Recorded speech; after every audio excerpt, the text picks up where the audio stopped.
À l'époque, un appelé français se trouvait par hasard au cœur du nuage radioactif, sans aucune protection. Pascal Justice, l'Arbibenchia.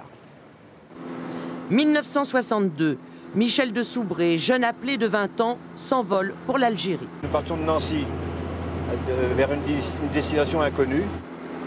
Il ignore tout alors des essais nucléaires français dans le Sahara. Quand on a su qu'on n'était pas dans une unité combattante, on était tous contents. On s'est dit au moins on ne va pas aller se faire tuer ou tuer des gens. Mais on était loin de savoir ce qui risquait de nous arriver, qui nous est arrivé d'ailleurs. L'accident nucléaire du 1er mai 62.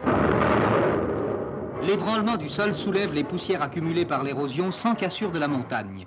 Elles ne sont pas radioactives. Pour les actualités de l'époque, tout va bien, mais elles ne montrent pas la suite. Nous étions dans cet axe-là, à une dizaine de kilomètres. À 11 heures, on a vu la montagne devenir toute blanche, derrière nous là, sans bruit, sans rien.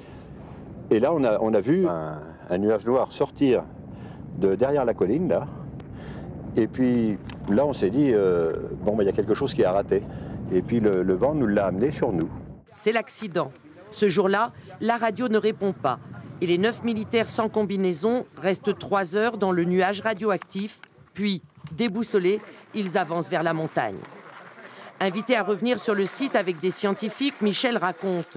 En arrivant au point zéro, il trouve des hommes équipés de combinaisons et de masques à gaz en pleine manœuvre. Les gars en blanc, là, les gars du CEA, du commissariat à l'énergie atomique, ou je sais pas quoi, en train de prendre des prélèvements. Voilà, faire des prélèvements, prendre des mesures. Et qui nous ont crié à travers les masques, foutez le camp, vous faites des camps. Oui, c'est dangereux. Michel, lui, n'est pas malade.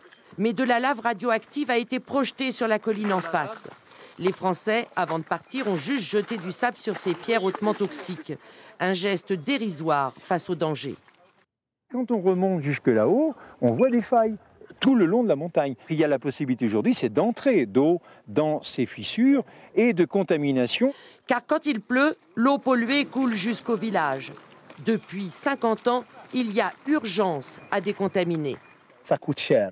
Donc, on doit faire appel à la communauté internationale pour que tous les essais, les sites d'essais nucléaires dans le monde entier soient gérés de la même manière, parce que ça présente un danger pour l'humanité tout entière. La radioactivité qui se trouve sur ce site ne commencera à décroître que dans 24 000 ans.